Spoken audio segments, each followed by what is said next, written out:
What if I told you that everything you're working toward right now, the promotion, the perfect body, the bigger house, the approval of people who don't actually know you, what if all of it is a complete waste of your most precious resource? Not money, not talent, not potential. Time. I want you to sit with that for a moment, because I never did. I'm 45 years old. I have stage 4 pancreatic cancer. The doctors gave me 6 months. That was 5 months ago. If I'm lucky, I have 4 weeks left. If I'm not, less. And I'm not here to inspire you. I'm not here to tell you to live each day like it's your last. I hate that phrase now. This is me angry at myself. This is me stripped of denial. This is me trying to save you from repeating a life I can't undo. Because here's the truth nobody tells you early enough. You don't get a warning. There's no countdown clock in the corner of your vision. No gentle tap on the shoulder saying, "Hey, slow down. You're running out of time." One day you're busy. You're stressed. You're annoyed at traffic. You're worried about emails and deadlines, and the next day, a doctor is sitting across from you, using words that don't sound real. Incurable. Advanced. Months, not years. And in that moment, something terrifying happens. Everything you thought mattered stops mattering instantly. Your job title disappears. Your income becomes irrelevant. Your LinkedIn profile might as well be blank. What replaces it is this crushing realization. You spent your life feeding things that cannot love you back. I was a corporate lawyer. I made partner at 38. 6-figure salary. Corner office. The kind of career people respect. I worked 70-hour weeks for almost 20 years. And I told myself I was doing the right thing. I told myself I was being responsible. I told myself I was providing. I told myself this was what adulthood demanded. But responsibilities slowly turned into absence. I missed my daughter's school plays because I had depositions. I missed anniversaries because I had trials. I missed weekends because I had just one more thing to finish. And every time I had a justification. Just a few more years. Just get to this level. Once I make partner, I'll slow down. Then I'll be present. Then I'll take the vacation. Then I'll have time. I never slowed down, and now I never will. My daughter is 16. Last week, she sat next to my hospital bed. She didn't cry. She didn't yell. She didn't accuse me. She just said something quietly. "Dad, I feel like I barely know you." Then she added, "You were always there, but you were never really there."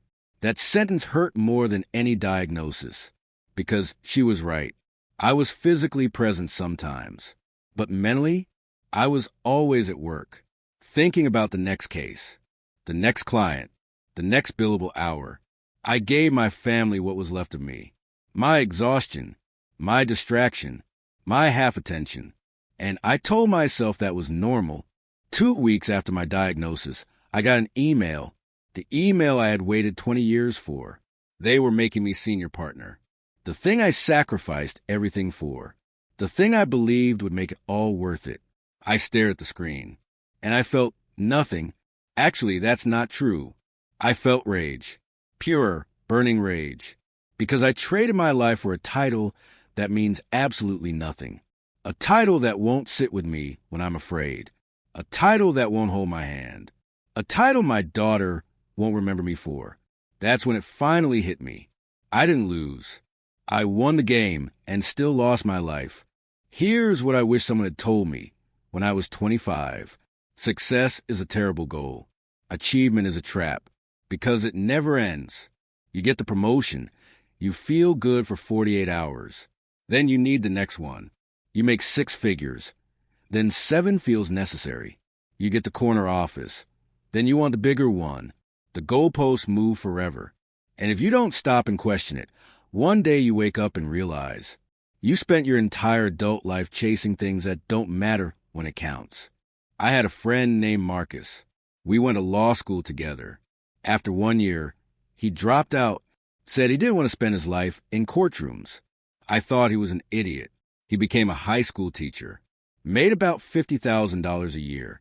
I made 3 times that. I felt superior. Here's what Marcus did with his life. He coached basketball. He went to every one of his kids' games. He took his wife on weekend trips. He volunteered at a soup kitchen every Sunday. He read books. He learned guitar at 40. He lived. Last month, Marcus came to visit me in the hospital, and I finally understood something devastating. He's a successful one, not me, because he actually lived his life. I just worked. Here's the second thing I wish I'd known. The perfect time is never coming. Never. I told myself I'd travel when I retired. I told myself I'd learn piano someday. I told myself I'd slow down after this case, this promotion, this house. Every single one of those afters was a lie. My wife, Sarah, is 43. We've been married 18 years. Last week, she sat next to my hospital bed and said, "Remember when we talked about going to Paris for our 10-year anniversary?" I didn't remember. She said, "You said we'd go and work slowed down." Work never slowed down. And now I'm never going to walk the streets of Paris with her. You think you'll regret the big things. You don't. You regret the small ones. Tuesday nights when she wanted to watch a movie, and I said I was too busy. Saturday mornings when my daughter wanted pancakes, and I said I had work. The spontaneous beach trip I postponed. Those moments were available. They were easy. They were right there. And I said no. In hospice care, you meet a lot of old people. The ones who are peaceful. The ones who still smile. The ones who have light in their eyes. They all figured something out. They stopped waiting. I met a woman named Helen. She's 87. When she was 50, her husband died suddenly. She realized she'd been waiting her whole life. So she stopped. She sold her house, bought an RV, traveled all 50 states, painted hundreds of pieces. She lived more in 15 years than I did in 45. And here's the part that hurts the most. I had more money, more opportunity, more options. She lived anyway. You're not chasing money. You're not chasing success. You're not chasing approval. You're chasing a feeling. You think money will make you feel secure. You think success will make you feel worthy. You think approval will make you feel loved. Those feelings are available right now. I spent 20 years trying to feel worthy through achievement. And you know when I finally felt it? When my daughter held my hand and told me she loves me, not because of what I did, just because I'm her dad. I have a bucket list on my bedside table. Learn Italian, visit Japan, write a novel, hike the Appalachian Trail. None of it is happening. The list isn't the problem. The word someday is, life is happening now. And every day you postpone is a day you never get back. I won't see my daughter turn 17. I won't walk her down the aisle. I won't meet my grandchildren. I assumed those moments were guaranteed. They weren't. Last night, my wife asked me, if you could change one thing, what would it be? I told her the truth. I wouldn't change one thing. I'd change everything. But I can't. So I'm telling you, don't wait. Don't postpone joy. Don't sacrifice your life for things that don't matter. Because success without life is emptiness. I'm out of time. But you're not. Not yet. So the question is simple. What are you going to do with yours?